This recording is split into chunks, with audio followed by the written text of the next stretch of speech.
Hi everyone. Wish you a very happy new year. I know this year has been very tough, very rough, challenging, and dark for everyone. However, there are lessons that we've all learned, and we at Happiness is Love would love to share our lessons with each one of you. For me personally, what I have learned is that we cannot take anything for granted ever. This year really has been a year of gratitude, hope, optimism, more faith, and definitely a lot of personal growth for me.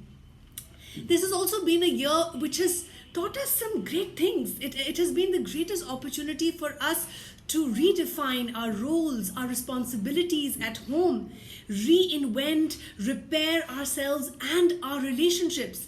It's also given us time to be creative, to be more compassionate and focus on camaraderie.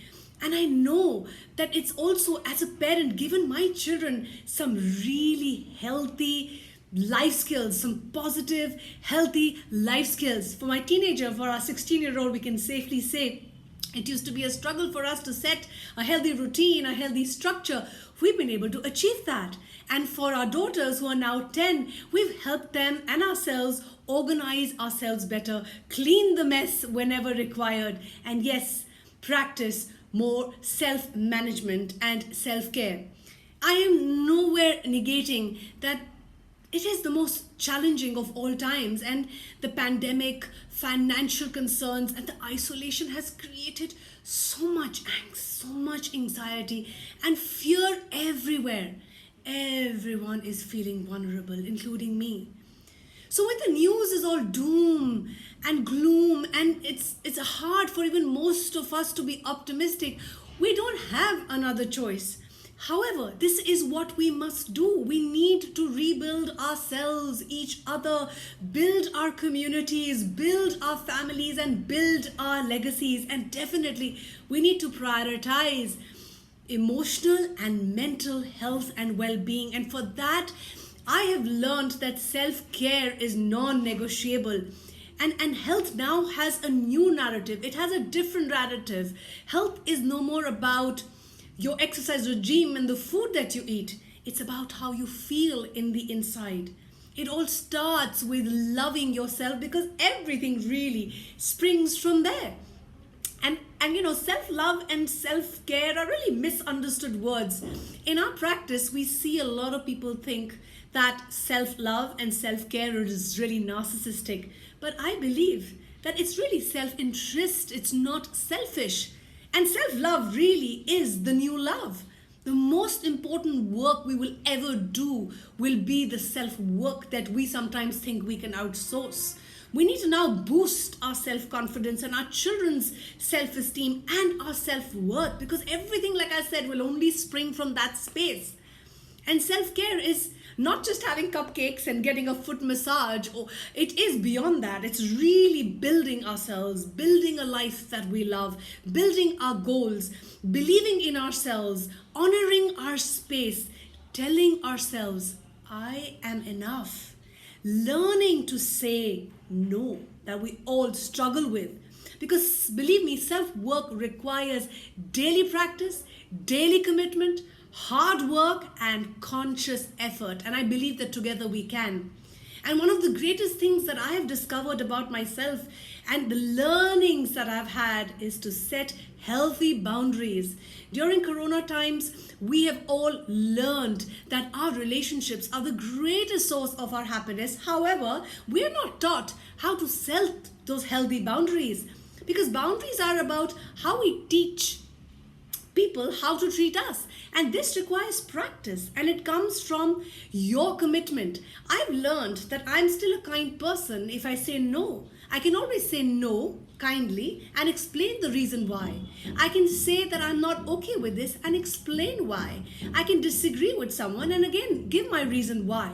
I don't have to say yes always. I can choose to be kind. I can say no respectfully and set that healthy boundary.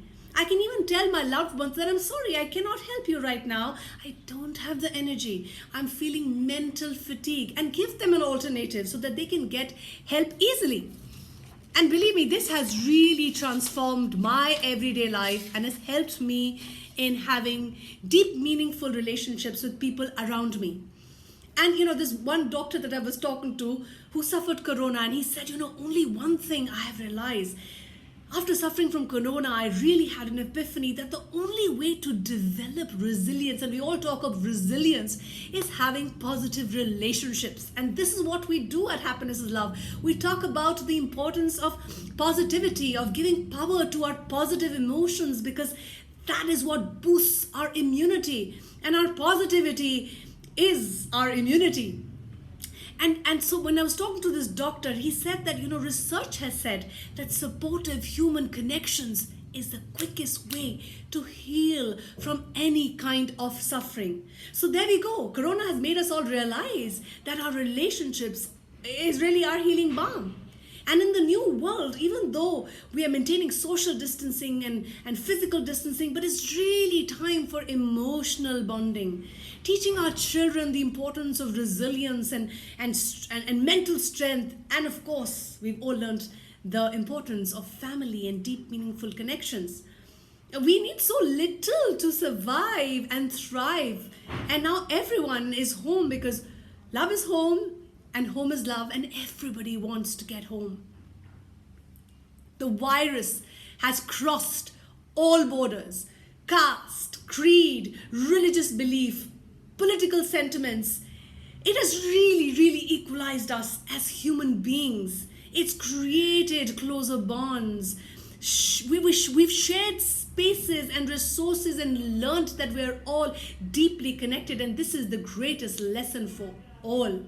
And that's why I don't hate 2020. I have gratitude for this year. I know it's been tough. I know it's been rough. It's been the darkest of all times. However, there is a silver lining. There are blessings that we can count every second. The fact that we are alive, the fact that we are breathing and we have food to eat, and there is warmth and love in our lives, and hope and optimism is the only antidote that we have. And being optimistic is really a strength that we all have. But we have to choose to make it a priority in our every single day and in our lives. I believe that the future is bright. I believe that the future is better. I believe that we can build it together.